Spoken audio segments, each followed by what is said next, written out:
Yo, what's up, guys? New siege video.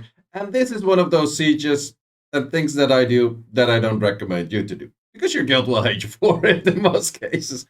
But I nicely asked my guild lead, these defenses really suck. Can I actually do them 2v3? They were like, yeah, sure, let's go. So we were playing Cardiac Unity, which is a high G3 guild. Probably top 10, maybe even top 5 this season. And then we had Explosive Cats, which I've never heard of, but I guess they're like G2-ish guilds that's currently G3. But they had some defense and was like, yo, I think I can 2v3 those pretty easily, actually. So in this case, the deal was normally you do this team like pretty much similar, where the monkey starts hitting the water unit, and then you have another support-ish to help the Dominic. In this case, I would recommend to go for like just a Raccoon or something. Raccoon next to this would be very simple to just start clearing it. But the issue was actually what I, well, not necessarily forgot, but didn't expect that much, that the stunts on the Dom would start adding up in damage quite a bit. So the healing and stuff doesn't really matter. I have Destroy on that Dom, so I will get through it. But the thing is, if I don't take enough turns, this is actually somewhat troublesome. And I do have to kill that Ophelia first. But those stuns on those S1s actually started stacking up quite a little bit. And same for that monkey going for those stuns. So also Rina being stunned from time to time because of the Praha also having potential to stun. In this case, I made a very, very tanky Rina, but I think if you want to do this, since the damage output from that monkey is not going to be that much, you might as well go for a Swift Rina. This is like a triple HP Rina, and it's like literally impossible to break that shield.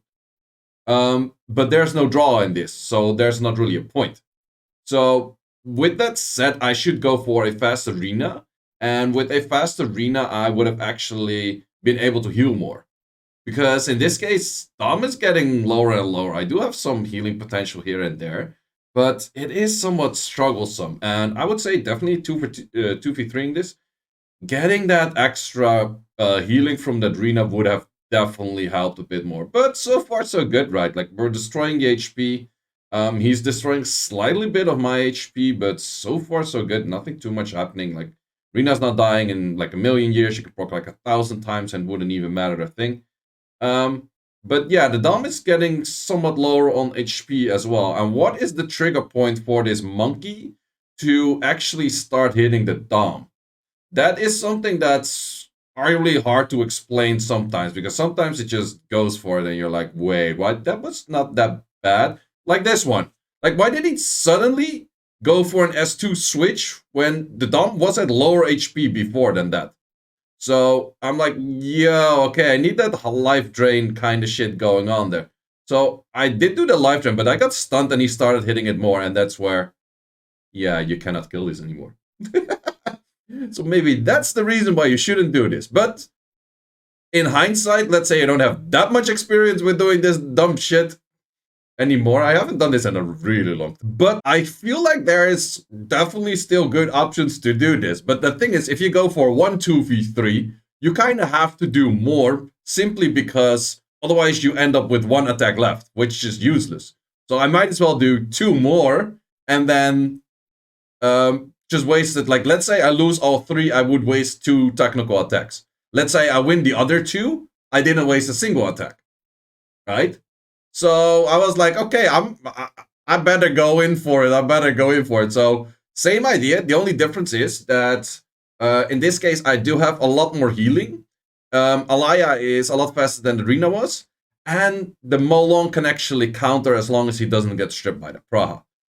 Plus, well, no, the Molong, or not this Molong, Feng Yang. Feng Yang doesn't do more damage than the Dom did. But I would classify this team as somewhat more safe. The only issue is that Ophelia armor, or the Ophelia stunts. Ophelia stunts did kind of make this difficult. But since this clip is slightly lengthy, I will speed it up for you, because otherwise we're gonna look at these kind of clips of me fighting 2v3s for a fucking long time. Because in most cases, how do you actually 2v3? Very simply, you out Bruiser the living shit out of them. But as you can see, I actually, that the Fei Yang is doing some decent damage. Like, normally I use this team with a Leo, but in the end, like, what does Leo really do except for fucking up the speeds? Nothing. So, yeah, pretty much that. Also, I do have immunity here with Alaya that helps out for not getting stunned on the S1. And therefore, we made our first kill. The moment we kill the Ophelia, it's instantly like, it's GG. It's super easy. There was some destroy potential from the monkey, but the monkey didn't do near enough damage to actually make this annoying for me. So yeah, that's where we go for our first win on the 2v3. I need to do at least one more 2v3 to make up for my one loss or my other 2v3 that I did. So speed it up slightly a bit more.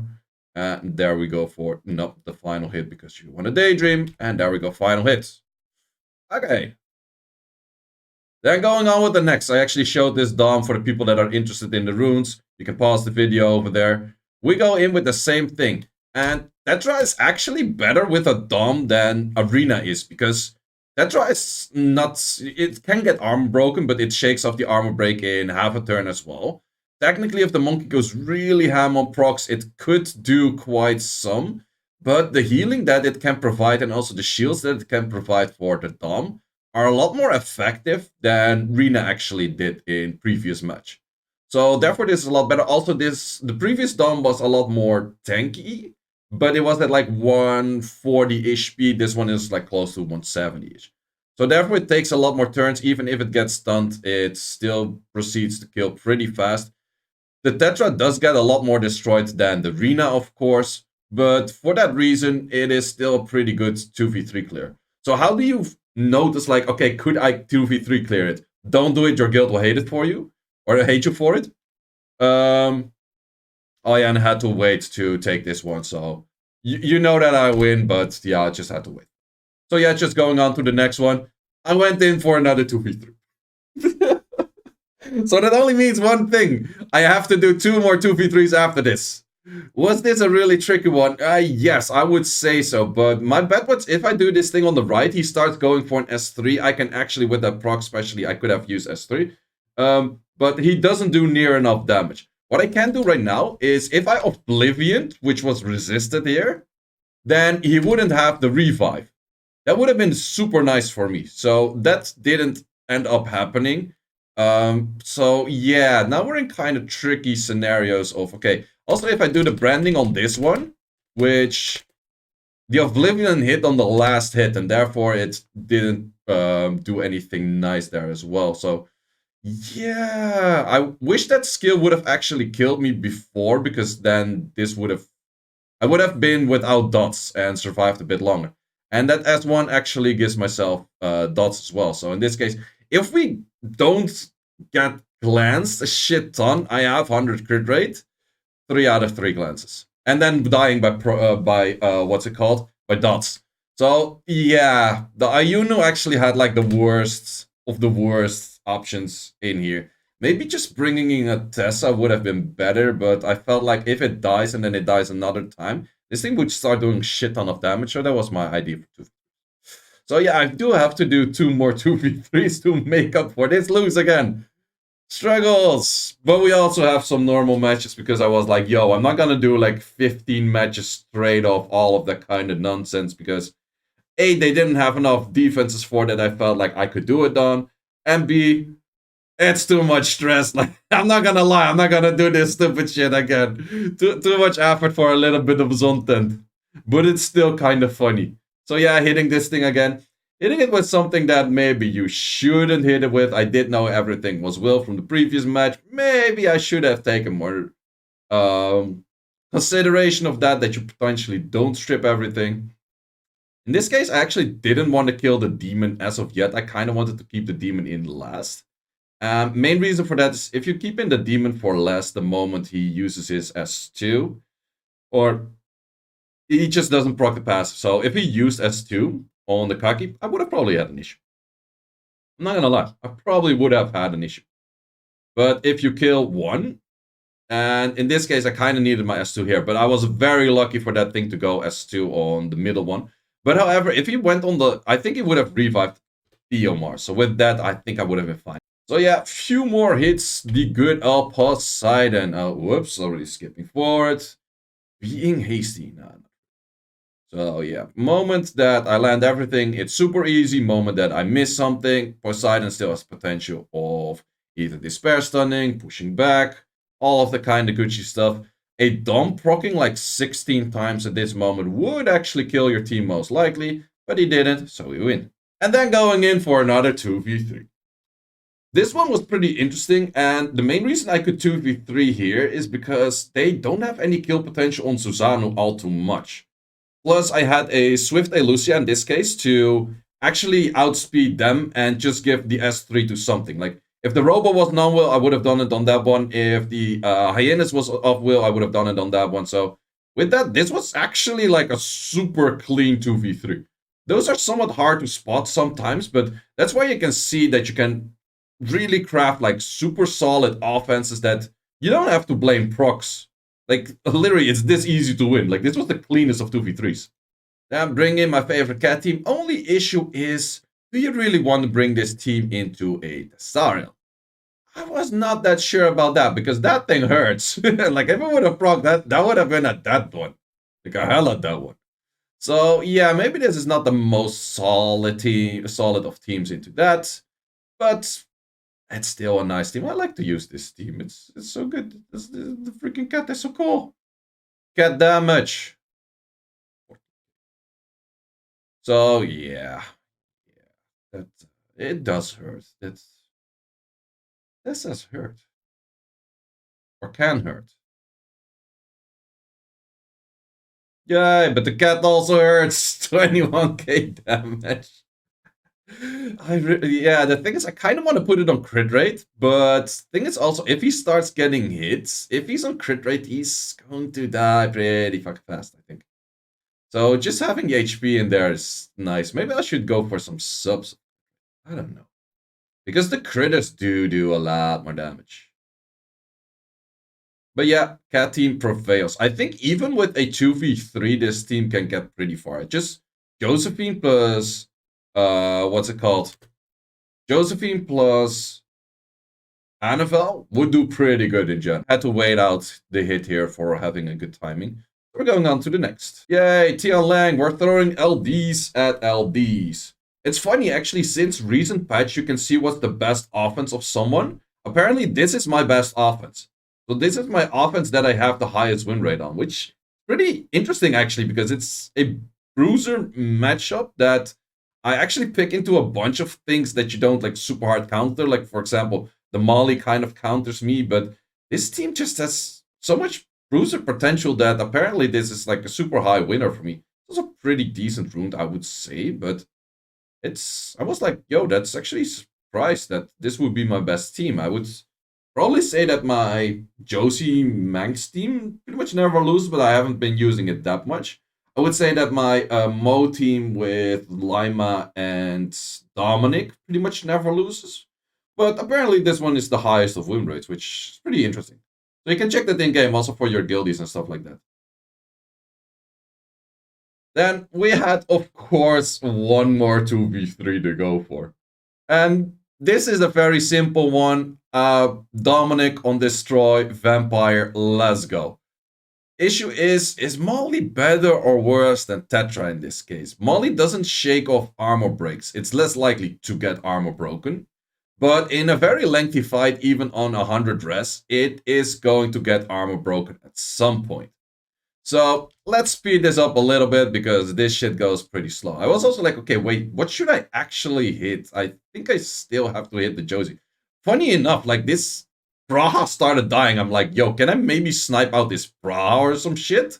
Because the Praha is the main thing that's actually hitting the Douglas, whereas in this team, because there's not a water unit, the Ophelia doesn't start to hit the Douglas. So actually, this team with the Tetra might actually be, in hindsight, better. I only have one Tetra, but if you want to do a lot of 2v3s, I think Tetra's probably one of the best units. So yeah, nearly killed the Praha over there, but didn't actually kill it. Too bad, too bad.